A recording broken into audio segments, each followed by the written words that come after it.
Om Swastiastu, pemirsa Bali TV dimanapun Anda berada, kembali saya Winata menjumpai Anda dalam Bali Post Talk. Sebelum saya memulai, saya akan membuka masker dulu, karena suara saya mungkin bisa lebih baik untuk didengar. Kali ini saya akan mewawancarai Bung Gus Marhen. Beliau adalah Ketua Yayasan sekaligus pimpinan dari Museum Agung Pancasila. Tempat di mana saat ini saya akan mewawancarai beliau berkaitan dengan bulan Bung Karno. Karena ketika wawancara ini diambil, tepat 21 Juni merupakan wafatnya atau hari wafatnya pemimpin besar Revolusi Republik Indonesia, Bung Karno. Kita langsung sapa Bung Gus Marhen. Om Swastiastu, Bung. Om Swastiastu. Bung Gus Marhen. Yeah. Silakan mungkin bisa dibuka untuk kita mulai wawancara berkaitan dengan... Terima kasih. Jadi prokes kesehatan sudah kita jalankan dan sekarang dikarenakan kita sudah jaga jarak supaya tidak menyalahi aturan. Ya, kira-kira seperti itu. Saya taruh masker saya. Saat ini kita sedang berada di Gedung Pancasila ya, iya. Bung ya. Bisa diceritakan mungkin tentang Gedung Pancasila ini ya, dalam masa konstruksi ini sebenarnya dimaksudkan untuk apa nih? Ya, terima kasih Bung Winata. Pada hari ini saya sangat berbahagia karena ini hari ini di mana mulai tanggal 1 Juni ya. Bali khususnya ada peraturan gubernur 19/2019 yang sudah diluncurkan di tahun 2019 namanya bulan-bulan Bung Karno.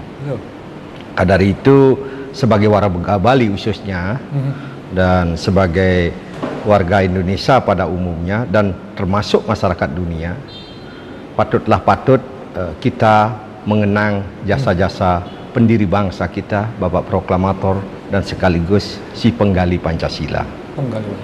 Nah, terkait bahwa hari ini adalah tanggal 21 Juni.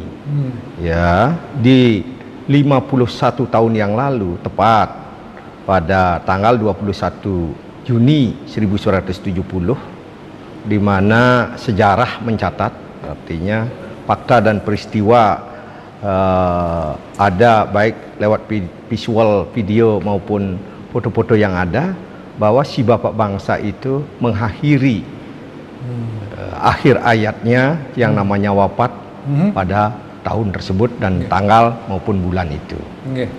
Maka dari itu apalagi tadi sudah saya sampaikan bahwa Bali telah memiliki peraturan gubernur. Betul. Namanya bulan-bulan Bung Karno. Ya. 2019. Ya. Maka dari itu aktualisasi saya sekarang sebagai generasi bangsa dan sebagai orang yang mendapatkan tugas dari lembaga yang bernama Yayasan Kepustakaan Bung Karno yang telah berdiri tahun 1990 tepat pada tanggal 1 Juni ya, kurang lebih mungkin puluhan tahun yang lalu. Ya.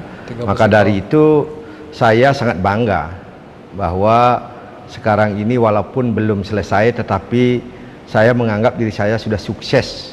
Walaupun ada kata-kata Bung Karno mengatakan revolusi belum selesai. Tetapi di sisi lain semangat selalu ada. Ya, salah satu bukti fisik yang Bung lihat sekarang ini di lantai 2 bagaimana cerita Pancasila itu. Kalau di Instagram nasional seperti mungkin Bung Winata bisa lihat ada yang namanya Bu Mega bercerita. Jadi saya bisa melukiskan. Lukisan ini di lantai 2 khususnya didominan oleh perjalanannya Megawati Soekarno Putri. Selain beliau juga sebagai penasihat agung di Museum Agung Bung Karno, layak dan layaklah saya mengukir perjalanan beliau baik sebagai seorang putri proklamator dan termasuk sebagai putri ideologisnya proklamator dan juga termasuk beliau sukses dan mempraktekkan, tidak hanya sekedar berteori. Bagaimana perjalanannya Megawati sebagai anak putri biologisnya Bung Karno dari naik turunnya perjalanan-perjalanan yang begitu dinamis. Ya. Maka dalam kesempatan yang berbahagia di hari bulan-bulan Bung Karno ini saya harus bersyukur dan berbahagia bisa menampilkan potret perjalanan seorang Presiden kelima Republik Indonesia yang namanya Ibu Hajah Megawati Soekarno Putri, yang kurang lebih seminggu atau 2 minggu yang lalu beliau mendapatkan penghargaan gelar profesor tidak tetap. Artinya di sela-sela ini juga saya ingin mengucapkan kepada beliau congratulations bagi Ibu Mega di dalam mendapatkan gelar tersebut, dedikasinya terhadap bangsa dan negara. Iya. Maka dari itu disinilah sebenarnya saya tidak terlalu banyak berkomunikasi sama beliau, tetapi walaupun beliau sudah pernah juga meresmikan daripada yang namanya Museum Agung Bung Karno, ya, semoga Tuhan memberikan kita kesehatan semua, labdo karyo astungkaro, nanti seandainya museum ini sudah selesai nanti berlantai 5 yang mencerminkan Pancasila sesuai daripada amanat dan perintah Gubernur Bali Bapak Dr. Insinyur Wayan Koster. Maka dari itu kebaikan-kebaikan datang dari segala penjuru, dan kerja-kerja ini adalah kerja-kerja sosial. Kerja-kerja sosial sudah otomatis untuk kepentingan umum. Nah, maka dari itu bagi saya sebagai seorang pemimpin, sebagai seorang leader di Museum Pancasila ini, saya sangat bahagia untuk bagaimana kita memberikan edukasi terhadap generasi ini. Betul. Jadi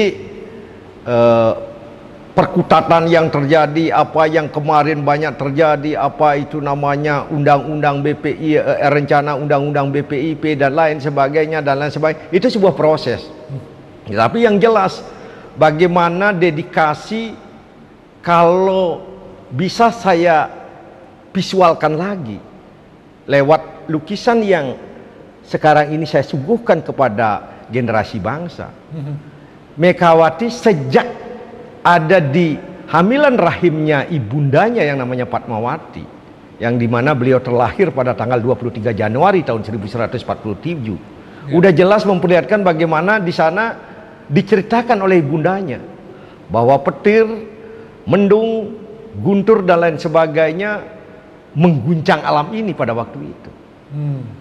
Begitulah proses kelahirannya seorang Megawati yang tidak serta-merta langsung begitu saja kan. Ada proses alam yang begitu sangat luar biasa. Nah, jadi tidak hanya sekedar saya bisa menyampaikan lewat media hari ini. Jadi ada peraturan gubernur 19/2019 tentang bulan-bulan Bung Karno. Jadi media ini akan menyampaikan seluruh bulan itu ada Bung Karno. Seluruh bulan itu, mulai dari 1 Juni, 21 Juni. Dan di Gedung Pancasila ini ya, kalau saya amati memang mulai dari proses kelahiran ya, Bung ya, Bung Gus Marahan ya. Jadi ada kelahiran sampai kemudian ini bercerita sebenarnya lukisan tentang Ibu Megawati. Bercerita. Maka dari itu lebih umum lagi apa yang diceritakan. Ceritanya adalah Pancasila. Pancasila sebenarnya. Maka dari itu adalah nanti ada lantai 3, lantai 4, lantai 5. Kalau kita berbicara Pancasila itu kan universal. Betul. Merah putih pun itu Pancasila. Pancasila pun merah putih. Kita berbicara NKRI ini. Maka dari itu kan saya setelah sukses juga membentangkan ide dan capaian pembuatan dari museum ini, dan termasuk lembaga yang namanya Yayasan Kepustakaan Bung Karno. Saya berkolaborasi, bekerja sama. Di saat juga saya membuat yang namanya bendera merah putih terbesar yang ukurannya 120 kali 80 di Tanah Lapang Denpasar yang sekarang bernama Tanah Lapang I Gusti Ngurah Madya Agung. Gitu. Apakah itu lapangan juga mempunyai kaitan sejarah dengan Bung Karno? Sangat-sangat mempunyai kaitan sejarah. Sejarah publik perlu tahu bahwa pada tanggal 22 September tahun 1955 itu pernah terjadi sejarah yang maha hebat di Tanah Lapang tersebut. Di pasar ya. Bahwa Soekarno telah diundang oleh panitia Bali pada waktu itu untuk bagaimana Soekarno bisa memberikan pencerahan, bisa menyampaikan hal-hal yang terkait dengan adanya berbangsa dan bernegara. Komplit betul Bung Karno itu. Nah, di sana sangatlah panjang penjelasannya, sampai bagaimana menceritakan tentang Pancasila, sampai menyambung terhadap namanya merah putih, sampai menyambung dengan yang namanya barah dan darah, sampai menyambung dengan yang namanya linggayoni, sampai menyambung dengan yang namanya rua bineda, dan seterusnya dan seterusnya, termasuk getah dan getih. Panjang betul, kurang lebih sekitar 16 halaman pidato tersebut. Oh ya? Yang kami juga telah telah publikasikan, dan kami juga telah referensikan, dan kami juga telah tuangkan di dalam poin-poin materi di museum. Ya, salah satunya yang berjudul Pidato Pancasila di Tanah Lapang Denpasar. Oh. Banyak kupasan itu. Maka dari itu, kalau seumpama hari ini saya kupas itu 2 tahun dan 3 tahun memerlukan waktu itu. Belum cukup ya, Pak Bung ya? Belum cukup. Maka dari itu saya mempunyai pemikiran. Apalagi semangatnya ada peraturan gubernur 2019. Ya. Apalagi semangatnya di pemerintah pusat ada yang namanya kemunduran Presiden 24 2016 tentang yang namanya hari lahirnya Pancasila sebagai hari libur nasional. Dan ada lagi semangatnya bahwa negara membuat lembaga baru yang namanya BPIP. Menurut pandangan saya, sekali lagi sebagai pekerja sejarah, plit dan komplit.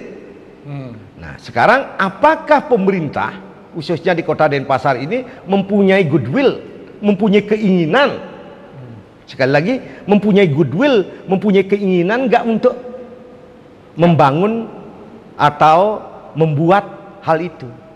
Kalau goodwill sudah ada, selesai itu barang. Baik. Maka dari itu, kalau itu terjadi, saya mengapresiasi serius, karena itu penting. Apalagi sekarang ini sangat-sangat demam dalam arti tanda kuat-kuat, sampai ke desa-desa dan sampai ke Banjar-Banjar orang merayakan bulan-bulan Bung Karno. Ya. Maka dari itu, kenapa tidak? Kalau orang mungkin tidak bisa ke kampung pasca COVID-19 model sekarang ini, ya minimal orang pernah nanti berjalan di Tanah Lapang itu melihat bahwa ya walaupun mereka tidak ngerti, yang penting di sana ada kata Bung Karno kan. Ya mungkin nanti di sana ada pemandu bahwa Bung Karno di sini pernah terjadi pidato yang begitu lantang, yang begitu luar biasa tentang yang namanya Pancasila 22 September tahun 1155. Baik, Bung Gus Marhen, waktu kita terbatas, tapi mungkin ada hal penting yang mungkin sebagai closing statement dikatakanlah begitu untuk mempertegas kembali. Tadi Bung Gus Marhen sudah mengatakan bahwa sekarang ini ada demam. Bagaimana Soekarno kembali dibangkitkan dari sampai ke desa-desa, bahkan di pusat pun sama.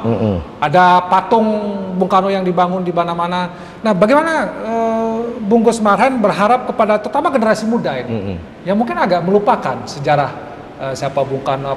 Apakah Bung Gus Marhen juga mempunyai keinginan agar generasi muda kita ini tidak tidak melupakan gitu ya jasa-jasa siapa penggali Pancasila, siapa itu Bung Karno, karena ada kecenderungan ke depan ini kan agak mengkhawatirkan juga generasi muda kita mulai melupakan nama-nama besar yang termasuk juga Bung Karno dalam hal ini. Gimana menurut Bung Gus Marhen? Bagi saya tidak hanya kata-kata, saya berbuat, ya. saya bekerja, Betul. saya bekerja. Apalagi Presiden Joko Widodo selaku pemimpin bangsa sekarang ini telah memerintahkan kepada saya yang ditulis secara original oleh Presiden pada tanggal 15 Mei tahun 2015, yang dimana bunyinya pengurus museum, naskah kuno, rawat jaga Gus Marhen pelihara, tanda tangan Presiden. Itu satu alat bukti yang memberikan semangat lagi saya di dalam saya kerja sejarah. Yang kedua, semangat itu jangan sampai kendor. Ya, sekali lagi saya katakan semangat itu jangan sampai kendor. Ya. Maka dengan demikian supaya tidak terjadi kekendoran di dalam semangat kerja saya itu, ya, sampai hari ini astungkara, alhamdulillah, insya Allah, ya, salam perdamaian semua, saya bisa mengerjakan apa yang sepatutnya saya kerjakan.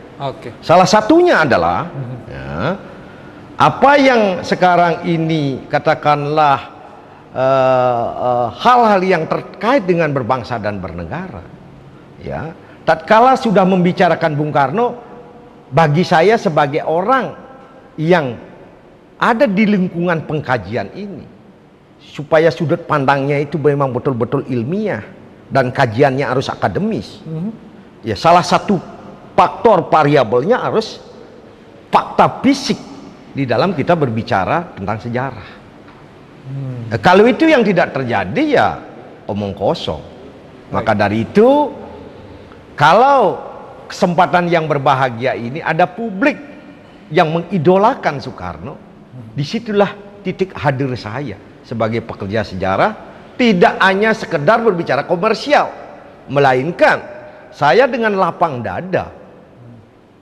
Maunya apa contohnya? Bagaimana di rumahnya supaya ada foto Bung Karno? Itu sudah saya lakukan. Nah, artinya itulah cara viral saya di dalam mengisi hidup ini untuk membudayakan, untuk membumikan, ya, membumikan tentang yang namanya Bung Karno yang pantas untuk dibumikan. Karena Indonesia tidak ada tanpa Bung Karno, gitu ya. Ya, kalau saya yang bicara mungkin nanti subjektif, tetapi fakta fisik lah yang nanti akan menjadi bukti sejarah. Baik, terima kasih Bung Gus Marhen, luar biasa. Saya sudah melihat langsung bagaimana di Gedung Pancasila ini yang masih on progress ya pembangunannya, Gus ya, Bung Gus Marhen ya. Ada 5 lantai nanti. Ini baru nanti akan juga saya dengar ada patung Bung Karno setinggi 11 meter. 11 meter ya. Dari kayu. Dari kayu ya. Dan ini catatan sejarah yang saya sepakat bahwa Bung Karno tidak hanya catatan sejarah yang tidak bermakna, tapi luar biasa maknanya yang kemudian Pancasila Indonesia itu tidak bisa dilepaskan dari keberadaan Bung Karno. Dan kaitannya juga dengan bagaimana hari ini ada Bu Megawati juga yang masih membumikan, berusaha untuk bagaimana mempertahankan nilai-nilai yang, dan kita hargai apresiasi apa yang sudah dilakukan oleh Bung Gus Marhen untuk tetap semangat kerja bagaimana membumikan Pancasila ini. Baik, demikian karena waktunya terbatas, mungkin next time ya Bung Gus Marhen kita bisa lanjutkan lagi perbincangan kita dengan berkait dengan Bung Karno ini, dan mudah-mudahan ada informasi bagus yang bisa Anda ambil untuk bagaimana kita menyemangati menghargai kembali jasa para pahlawan kita, khususnya yang merupakan founding fathers dari Republik Indonesia. Saya tutup Balik Postok ini dengan Paramasanti. Saya ucapkan terima kasih. Om Santi Santi Santi Om. Sampai jumpa.